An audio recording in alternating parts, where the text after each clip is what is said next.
سلام، من دارم میرم بیمارستان. گفتم قبلش این سوال پرتکرار رو توی دایرکت جواب بدم.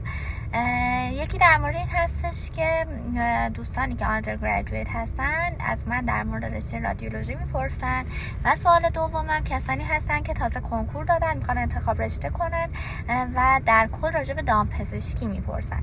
اول از همه در مورد دامپزشکی اینو بگم که دامپزشکی یک دوره در ببخشید قطع شد. دامپزشکی یک دوره دکترای عمومی هستش که 6 تا 7 ساله و مثل بقیه رشته‌های دکترا انقدر طول میکشه تا عمومیتون تموم شه. بعد از اون وارد دوره تخصص میشین اگه بخواین. رشته تخصصی هم به شدت متنوع، هم در زمینه رزیدنسی هم در واقع پی اچ دی و خیلی انتخابات گسترده‌ای دارین. هم در حوزه دام کوچیک میتونین کار کنین، در زمینه اگزوتیک و حیات وحش، در زمینه طیور، حالا هم طیور زینتی هم طیور صنعتی، در مورد دام بزرگ و در واقع به شدت حوزه گسترده‌ای هستش.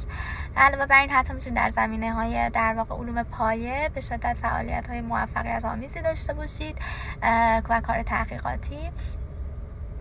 بنابراین به شدت دایره انتخابتون گسترده خواهد بود.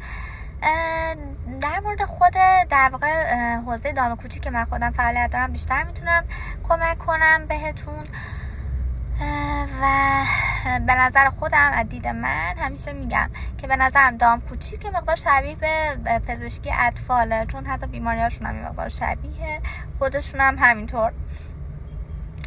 و اینکه در مورد خود رادیولوژی هم بخوام یه توضیح مختصری بدم، رشته رزیدنسی رادیولوژی یه دوره 4 ساله است. شما برای ورود به رشته رادیولوژی بعد از اینکه دوره عمومیتون رو تموم کردین، یعنی دکترای عمومی رو که گرفتین، حالا میان برای آزمون سراسری رادیولوژی آماده میشین. تنها 2 دانشگاه در کشور پذیرش رادیولوژی دارن، بنابراین مقدار گستردگی در واقع انتخاب ندارید و یکم در واقع استرس تو این مرحله بالاست. این 2 تا دانشگاه هم دانشگاه تهران و دانشگاه علوم تحقیقات هستن. تعداد نفراتی که گرفته میشن محدوده. معمولا دانشگاه تهران 3 نفر رو در واقع میگیره و هر سال هم نیست، گاهی یه سال در میون هستش. علوم تحقیقات هم معمولا بین 6 تا مثلا حالا 9 نفر این طورا، تا جایی که میدونم خیلی اطلاعاتم در این زمینه بروز نیست. در کل تعداد نفرات خیلی محدودی سالانه پذیرفته میشن و یه مقدار رقابت هم شدید هستش. بعد از اینکه حالا دوره سراسری و دوره در واقع آزمون تئوری رو قبول شدین، مرحله میرسه به در واقع آزمون مصاحبه حضوری. بعد که انشالله اون رو هم قبول شدید، خب شما دیگه رزیدنت رادیولوژی هستین. سال 3 بعد امتحان بورد تخصصی بدید، در واقع امتحان اجباری هستش و بعد از آزمون بورد هم نوبت به در واقع پایان نامه میرسه و در واقع دیگه برای پایان نامه آماده میشید.